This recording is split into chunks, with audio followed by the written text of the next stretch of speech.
मैं doctor Madhu Singh SPC government college Ajmer.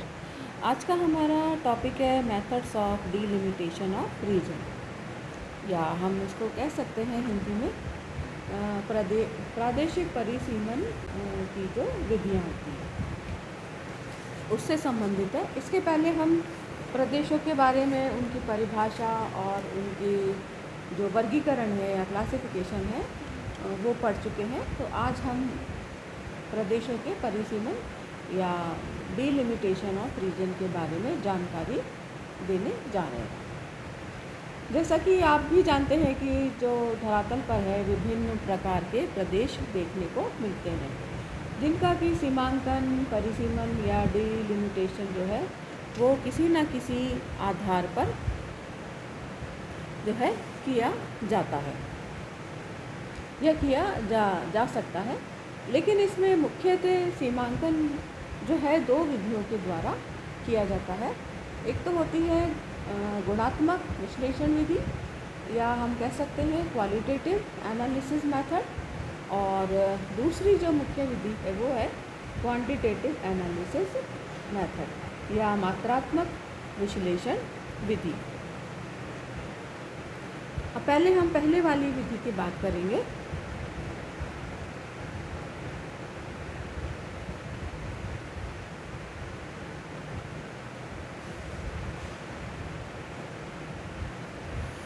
तो पहली है हमारी गुणात्मक विश्लेषण विधि।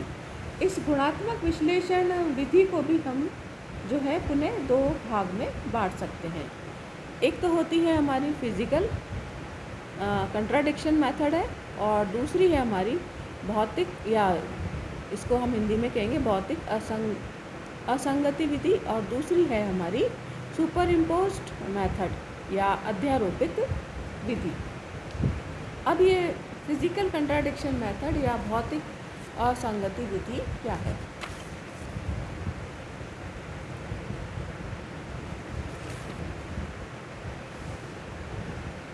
इस विधि में जो है हमारी जो धरातलीय विसंगतियाँ होती हैं उनके आधार पर जो है प्रदेश बनाए जाते हैं। जैसे हम इसमें आधार ले सकते हैं उच्चावच का आधार, या अकॉर्डिंग टू रिलीफ हम कहते हैं ना, हिली रीजन है या प्लेन रीजन है, या पर्वतीय क्षेत्र है या मैदानी क्षेत्र है। फिर हम एक और आधार ले सकते हैं, जैसे कि मृदा के आधार पर हम कहते हैं कि ये लाल मिट्टी वाला प्रदेश है, पीली मिट्टी वाला है ना, या काली मिट्टी का प्रदेश है।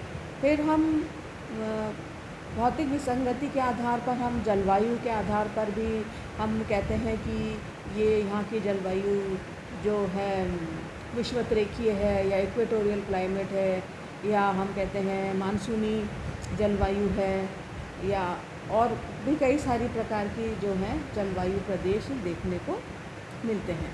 तो ये हमारा वर्गीकरण जो होता है वो भौतिक विसंगति के असंगति के आधार पर किया जाता है, जिसमें कि हम भौतिक तत्वों को अधिकतर लेते हैं।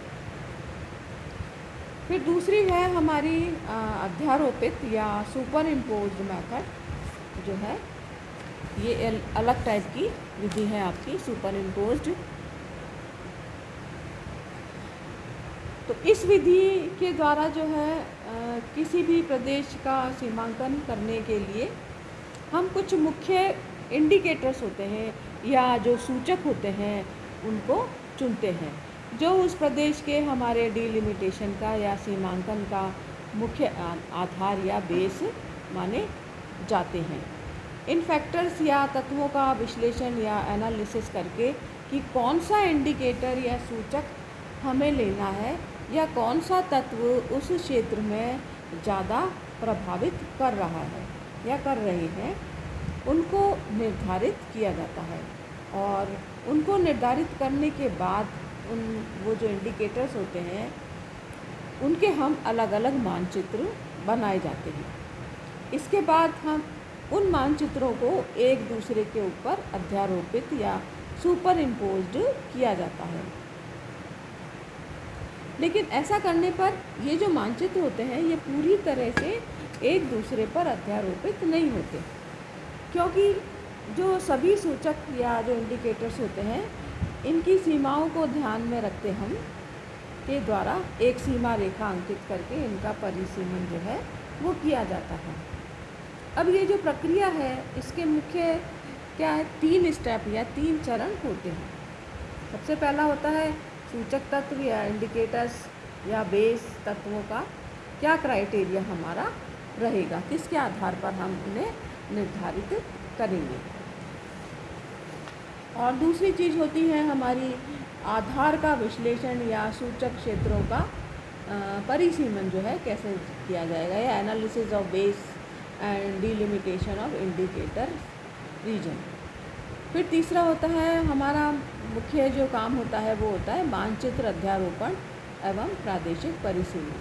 इसे हम कह सकते हैं super impose of map and regional delimitation. तो ये हमारी 2 मुख्य विधियाँ होती हैं क्वालिटेटिव मेथड में। दूसरी है हमारी क्वांटिटेटिव या मात्रात्मक विधि है। मात्रात्मक विश्लेषण विधि को गणितीय या सांख्यिकीय विधियों के द्वारा पूरा किया जाता है। इस विधि का जो प्रयोग है वो किसी क्षेत्र के नगरीय हम कह सकते हैं, इंडस्ट्रियल कह सकते हैं, कॉमर्शियल या एग्रीकल्चर, इस तरह के प्रदेशों के सीमांकन में किया जाता है। प्रादेशिक सीमन में प्रयुक्त जो क्वांटिटेटिव विधियां हैं उनको हम पुनः 4 भागों में बांट सकते हैं। सबसे पहले है थीसेन पॉलीगोन मेथड या थीसेन की बहुभुज विधि। दूसरा है डिस्टेंस मिनिमाइजेशन मेथड या दूरी न्यूनतमीकरण विधि, मतलब दूरी को कम करना। फिर तीसरी है हमारी डिस्क्रिमिनेशन एनालिसिस मेथड या इसको कहते हैं विविकेतर विश्लेषण विधि। और चौथी है हमारी ग्राफ प्रिंसिपल मेथड या ग्राफ सिद्धांत विधि। अब पहले विधि की हम बात करें तो इसका प्रयोग सर्वप्रथम बेगुए ने जो है 1945 में यूएसए के जो महानगरीय केंद्रों के सीमांकन में इसका सबसे पहले प्रयोग किया था। इसमें क्या होता है कि सबसे पहले निर्धारित केंद्रों से उनके निकटवर्ती जो केंद्र से रेखाएं खींची जाती हैं और उसके पश्चात इन केंद्रों को संयोजित करने वाली रेखाओं को समद्विभाजित किया जाता है तथा समद्विभाजित बिंदु से उस रेखा पर लंबवत रेखाएं खींची जाती है, जिससे कि एक बहुभुज वाली आकृति वाला प्रदेश जो है वो सीमांकित हो जाता है।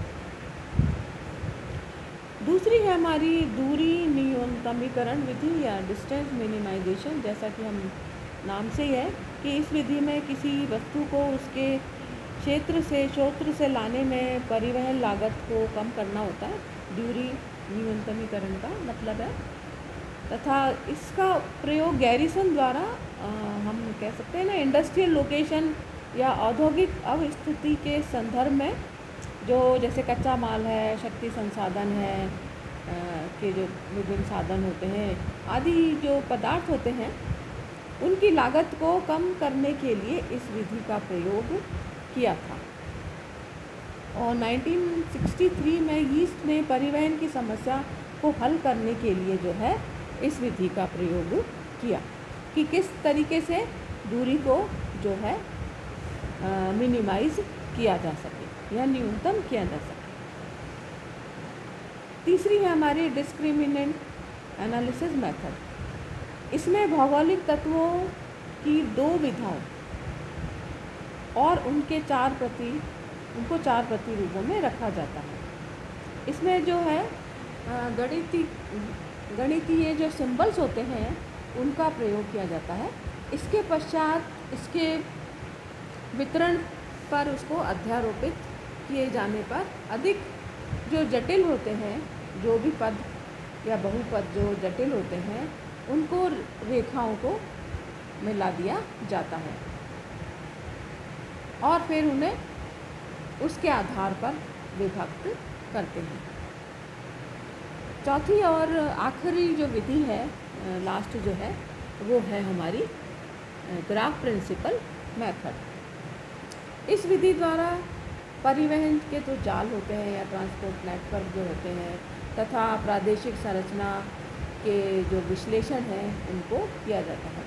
इस विधि का प्रयोग जो है डैसी ने 1961 में वॉशिंगटन स्टेट के अंदर और बाहर के जो लगभग 40 या 40 जो नगर थे उनके क्षेत्र सीमांकन के लिए जो है इस विधि का प्रयोग सबसे अधिक और सबसे पहले जो है किया था। तो ये थी हमारी प्रदेशों के सीमांकन की प्रमुख जो है विधियाँ। Thank you.